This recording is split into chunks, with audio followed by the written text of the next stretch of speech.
Alhamdulillah wassalatu wassalamu ala Rasulillah. Ikhwan karam, azan wa yakum jami'an. Insyaallah di kesempatan ini kita akan membahas tafrih dari Syarabi bin Ali yang diambilkan dari sebuah kitab yaitu Al-La'il Bahiyah Syarh Sahih Al-Adab Al-Islamiyah.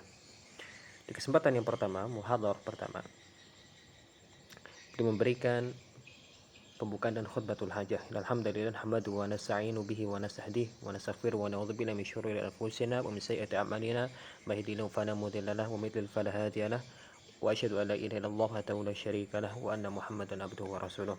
Ya ayyuhalladzina amanu taqullaha haqqa tuqatih wa la tamutunna illa wa antum muslimun. Ya ayyuhan nasu taqu rabbakum alladzi khalaqakum min nafsin wahidah wa khalaqa minha zawjaha wa batha minhuma rijalan katsiran wa nisaa wa taqullaha alladzi tasaaluna bihi wal arham innallaha kana 'alaykum raqiba. يا أيها الذين آمنوا اتقوا الله وقولوا قولا سديدا يصلح لكم أعمالكم ويغفر لكم ذنوبكم ومن يطع الله ورسوله فقد فاز فوزا عظيما. أما بعد فإن أصدق الحديث كلام الله تعالى وخير الهدي هدي محمد صلى الله عليه وسلم وشر الأمور محدثاتها وكل محدثة بدعة وكل بدعة ضلالة وكل ضلالة في النار. أما بعد ولما mengatakan فإن من نعم الله علينا معشر المسلمين أن أكمل لنا الدين وأتم لنا نعمته وأرسل إلينا رسولا حريصا على بيان الخير لنا.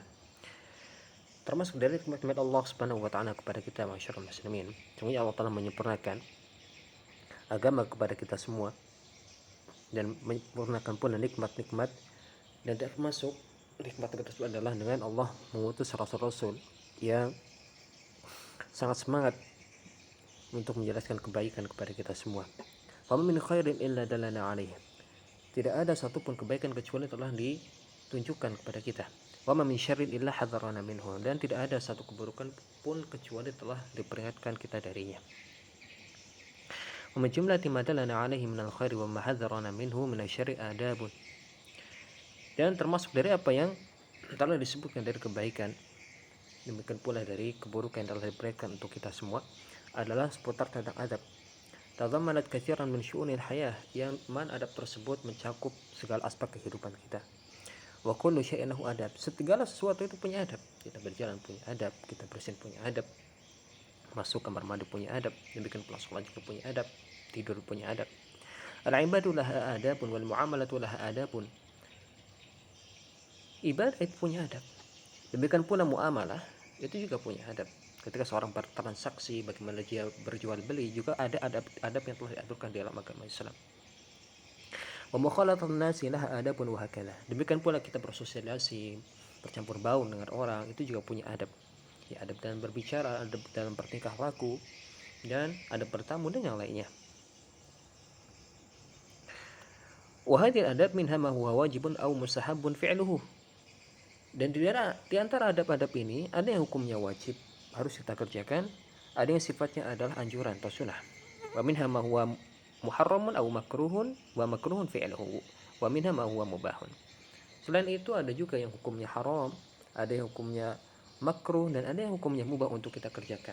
Jadi adab-adab itu tidak pada satu level. Ada yang hukumnya wajib kita kerjakan, ada yang sifatnya anjuran, sunnah bagi kita untuk kerjakan, ada yang sifatnya adalah haram, dilarang kita mengerjakannya, ada yang sifatnya adalah makruh, kita dibenci untuk mengerjakan hal tersebut, ada yang sifatnya adalah boleh. وسوف نوضح insyaallah al-maqsud minha kullun fi mawdhi'ih. Dan insyaallah akan kita jelaskan maksud dari setiap apa yang tadi kita baca dari perkataan mu'allif di sana pada setiap bagian yang telah beliau tempatkan, telah beliau susun. Wal'an ma'an muhadharatil ula fi hadhil adabi fi sahih al-adab al-islamiyah. Insyaallah kita akan masuk ke dalam adab yang pertama dari muhadharah ini, yaitu dalam sahih adab islamiyah. Awwalu hadhil adab, pembahasan pertama tentang adab ini adalah adabul istiqamah, yaitu tentang adab bangun tidur. Ya, bangun tidur itu punya adab. Punya adab-adab yang telah diruntutkan, telah digariskan di dalam syariat. Ketika kita mengerjakan adab tersebut karena ilmu, karena kita tahu ini adalah proses ini, adab ini punya aturan di dalam Islam, telah dijelaskan oleh Rasulullah SAW, telah Allah sebutkan dalam Al-Quran. Ketika kita melakukan karena itu, maka insya Allah kita akan mendapatkan pahala dari tidur kita dengan menunaikan adab-adab yang telah digariskan. Al-istiqadha minan naumi ayatun min ayatillahil bahirati dalati ala kamali qudratillahi ta'ala. Ya, bangun tidur itu adalah salah satu ayat dari tanda-tanda kebesaran Allah Subhanahu wa taala berkaitan tentang kudrah, kekuatan Allah taala. Ya, bagaimana mungkin kita tidur kemudian kita bisa bangun?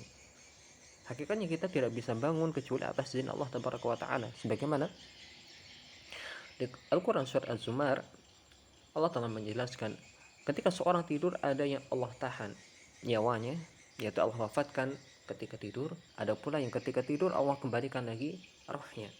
Dan kita dapat di sekitar kita ada orang-orang yang meninggal ketika tidurnya.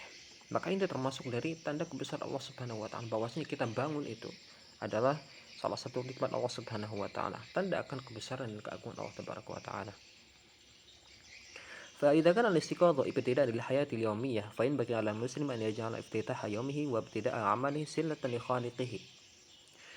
Maka apabila bangun dari tidur itu adalah awal permulaan kehidupan dari seseorang, maka selayaknya bagi seorang muslim untuk menjadikan awal mula harinya, dia menyambut awal harinya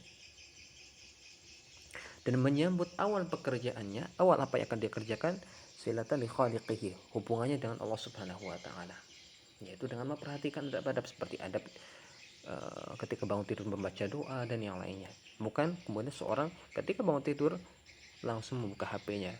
Ini tidak dibenarkan di dalam agama Islam. Wa dzakirun li raziqihi, dan berzikir kepada Rabbnya, ya, dan mengingat kepada sang pemberi rezeki Allah Tabaraka wa taala. Wa syukran li wali ni'matihi allazi tawalla hifdhahu wa ri'ayatahu khilala naumih. Dan berterima kasih kepada zat yang memberikan kepada dia nikmat yang senantiasa menjaga dan merawat dia ketika tidurnya.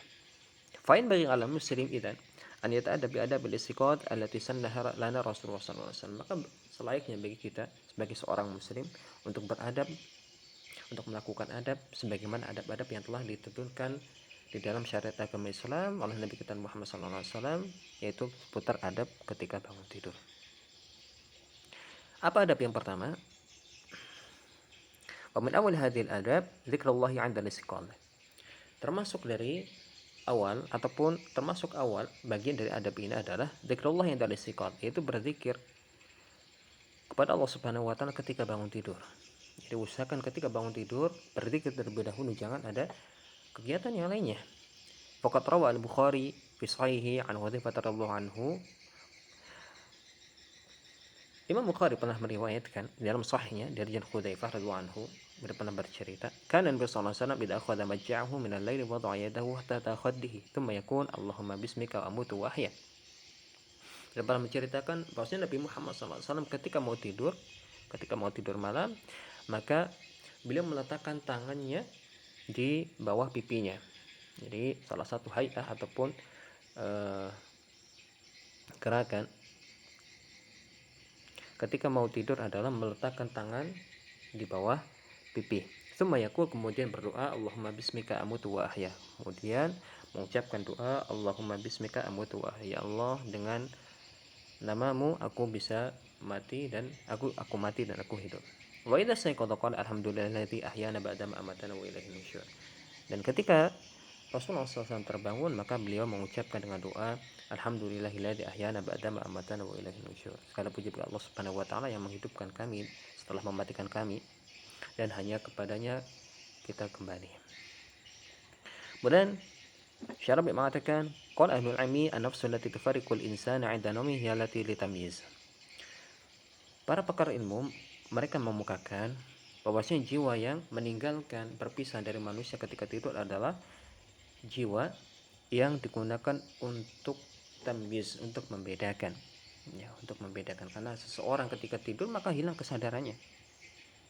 Walati tufariqu 'inda al-mauti hiya allati lil hayati. Adapun ketika seorang mati, maka jiwa tersebut adalah jiwa yang fungsinya untuk memberikan kehidupan kepada seorang. Wa hiya allati yazulu ma'han nafsu. Dan jiwa tersebutlah yang ketika hilang maka hilanglah jiwa tersebut. Wa sumiya naum mautan li annahu yazulu ma'hu al-aqlu wal harakatu tamthilan wa tashbihan. Kemudian yang menjadi pertanyaan adalah terkadang tidur itu disebut dengan kematian. Apa sebabnya? Karena ketika tidur seorang akalnya dan gerakannya itu akan mirip persis seperti orang mati. Ya, ketika seorang tidur maka seperti orang mati. Ya, dia terlelap, dia tidak bergerak dan yang lainnya seperti persis orang yang mati. Zakara dzalika Ibnu Al-Athir fi Nihayah. Sebagaimana hal ini telah disebutkan dibawakan oleh Ibnu Al-Athir dalam kitabnya An-Nihayah. يبين النبي صلى الله عليه وسلم أن المستيقظ من نومه ينبغي له أن يشكر الله تبارك وتعالى عن نعمة التي أنعمها عليه وهي الحياة بعد الموت. Jadi dalam hadis ini Nabi Muhammad SAW memberikan kepada kita, menerangkan kepada kita bahwasanya orang yang tidur hendaknya dia bersyukur pada Allah Subhanahu wa taala dengan dihidupkannya setelah kematian. Demikian untuk bahasan kita pada kesempatan ini. Barakallahu fiik.